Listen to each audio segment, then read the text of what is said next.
Here's your wrestling news for September 20th, 2020. And your headlines for today include: Dana White doesn't see Brock Lesnar coming back to UFC. Reports of WWE wrestler being unwell. Wrestler finally reacts. Injured wrestler spotted working out in the gym during recovery from injury. Breaking news as Finn Balor is in talks with WWE to pick a Survivor Series opponent. Few names discussed. Melina gives a detailed description about her WWE return. Biggest surprise waiting for next week's Raw. Larry the Security Identity revealed. Big E reaches big milestone.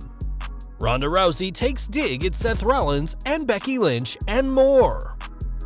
We are kicking off today in the Octagon, as after Brock Lesnar's WWE contract expiring went public, there were talks of a big-money UFC match with Jon Jones, something UFC President Dana White was interested in. After some online verbal barbs by Jones, though, interest fizzled out, and whilst speaking to TMZ, White revealed his opinions changed, saying, "Sure, I'd love to hear how he is and how he's doing and how his family is and things like that, but I think that's going to be the extent of a conversation with him. The guy had a long, killer career. He came in and became UFC heavyweight champion, and the guy made a lot of money. I just don't see him coming back over here again at his age."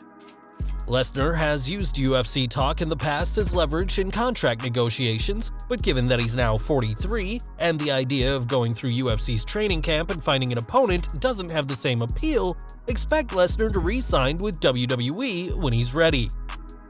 Now, it's no secret that the current travel restrictions between the US and UK have caused problems for WWE, such as Pete Dunne being unable to compete on NXT for most of 2020.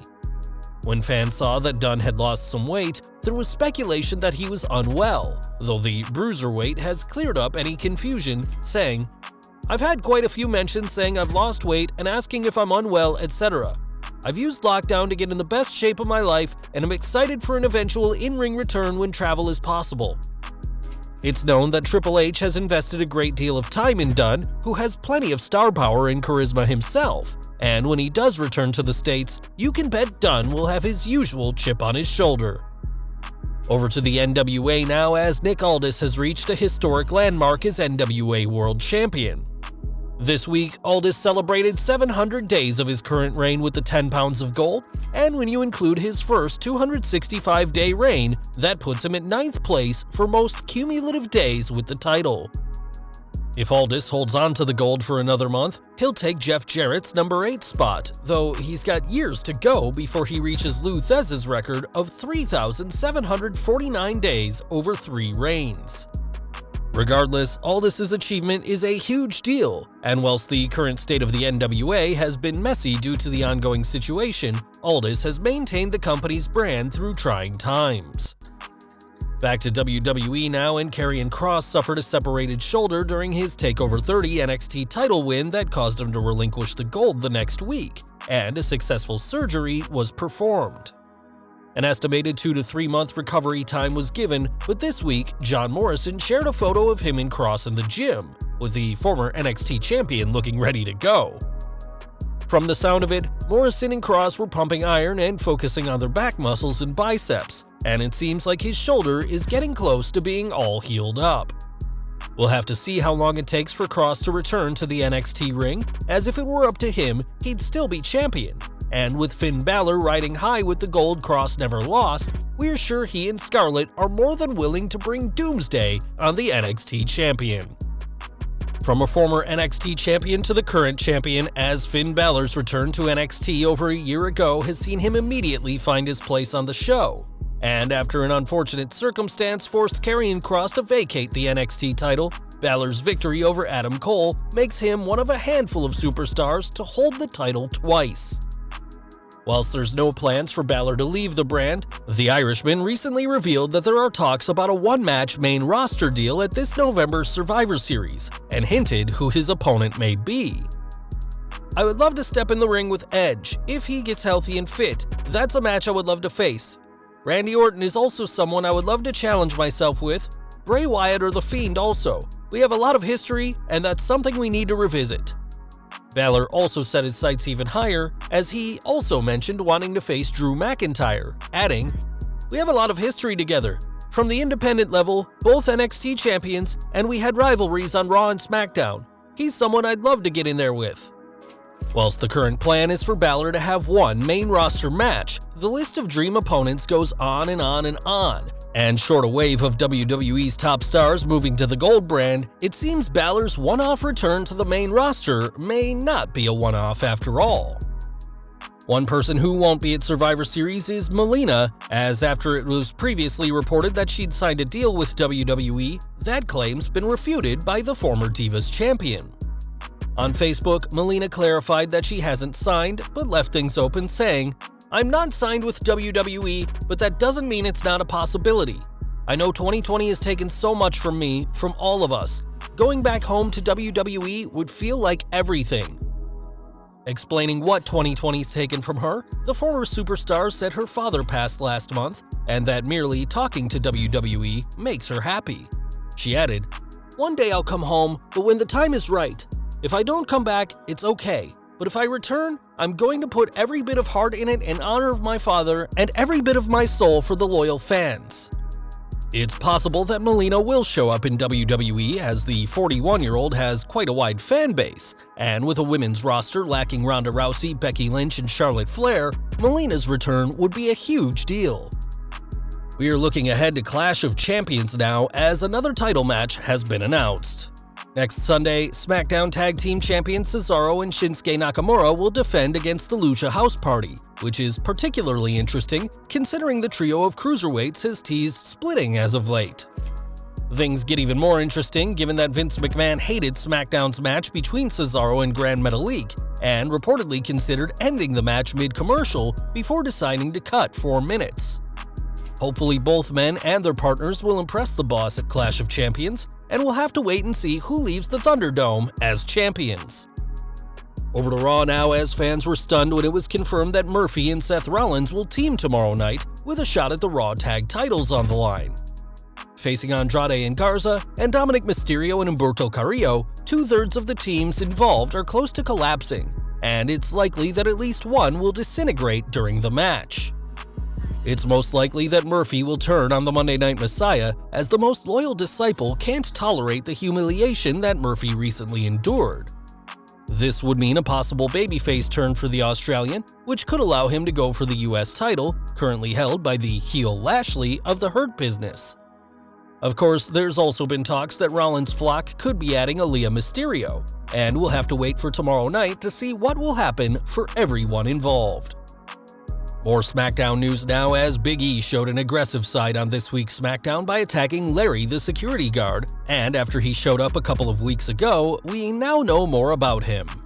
Like many extras, Larry is played by an indie wrestler, in this case Kennedy Kendrick, and this could be the start of something big for him. After all, DDP's WWF career actually began by being a chauffeur at WrestleMania 6, so who knows where this will lead for Kendrick on WWE TV. Speaking of Big E, the New Day star may have been more aggressive on TV, but he's reached a huge milestone as part of a charity fundraiser. Fans will remember he and Kofi Kingston raising a fist in solidarity with Black Lives Matter during an episode of SmackDown, and thanks to t-shirts with that image on it, Big E has raised $11,000 for charity. That money will go to the NAACP Legal Defense Fund, though there's plenty of shirts remaining. And whilst WWE recently had superstars take down their Pro Wrestling Tees stores as part of their no third-party edict, it's unlikely that the company is going to say anything about Big E raising money for charity with these shirts. Over to NXT now, as next Wednesday's show will have a gauntlet eliminator match, with a shot at the NXT title on the line. After it was confirmed that Kushida and Cameron Grimes will be 2 of the 5 superstars in the match, it's now been announced that Kyle O'Reilly will be joining them too. We'll have to wait and see who gets the 2 remaining spots, but with a shot at the NXT champion Finn Balor on the line for the October 4th takeover, next week's show will be an interesting watch. AEW news now, and it seems that the company has something new and bloody in store. According to recent filings, AEW filed a trademark for the term Blood Brothers on September 15th, but instead of their go-to attorney Michael Dawkins, it was instead Bradley M. Story who did the filing. Given that the filing said that blood brothers can be used for, quote, wrestling exhibits and performances, it sounds like this will be a stipulation, though nothing's set in stone. We previously reported that AEW has a special theme plan to go against the upcoming US vice presidential debates, and time will tell whether the Blood Brothers trademarks is part of these plans. We are focusing on China now, as though the Hall of Famer is no longer with us, there's plenty of people who want to share her story. Online, Vince Russo revealed that he'll be keeping the legacy of the ninth wonder of the world alive, saying, "Was interviewed for an upcoming independent film documentary on the late great China yesterday. I shared some of her writings that I had never made public before. I chose this project because I felt it was the right one. I love that lady. I still do." This isn't the first time a documentary about China's been in the works, as a film was announced around the time of her death, but that was stopped because it allegedly used footage that shouldn't have been seen by the public, and given that the man behind that doc was last seen behind bars due to drug trafficking charges, we doubt we'll ever see that film.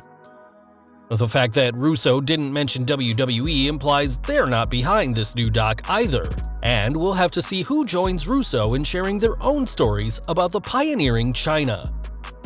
Now, Ronda Rousey hasn't been seen in WWE since her WrestleMania 35 loss, but the baddest woman on the planet hasn't forgotten about her rival Becky Lynch. On her official Facebook page, Rousey played through some WWE 2K Battlegrounds and wasn't pleased to see that the man has the same 92 rating as her before making a crude joke, saying, "They gave Becky the same rating as me? Everyone and even Becky knows that's some serious bullshit. You all know that's some bullshit. I'm gonna leave her box alone. I don't want no ginger box, and quite frankly, nobody does. Except for maybe Seth Rollins, but you know, that's his thing." The man is out of action as she's pregnant with her first child, and though Seth Rollins is the proud papa, WWE aren't acknowledging that on TV. Time will tell when Lynch will return, but after comments like these, it's likely that Rousey won't be too far behind her. And we're ending with Undertaker news now, as whilst the Last Ride docuseries hinted his career's over, fans nearly got a more definitive answer. Speaking to Barstool Sports, the dead man spoke about wanting to speak about his career ending, but knew that Vince McMahon wouldn't be happy. He said, "I had to send the last 15 minutes of the last episode to the chairman. Needless to say, he didn't like the ending at all. That's where we put the line back in there, never say never. I'm still coming to grips with it." The Phenom added that as WrestleMania approaches, he'll feel the need to get ready, so hopefully we'll know in a few months if he will wrestle again. That wasn't all the dead man had to say, as in the same interview, he confirmed that he never spoke to Sting about a possible dream match between the two, saying, "My schedule was always full. There were always guys waiting to face me." It's worth noting that The Undertaker has a very long deal with WWE that'll keep him for decades, and though we don't know if he'll wrestle again, we know that he's left things open-ended thanks to the chairman.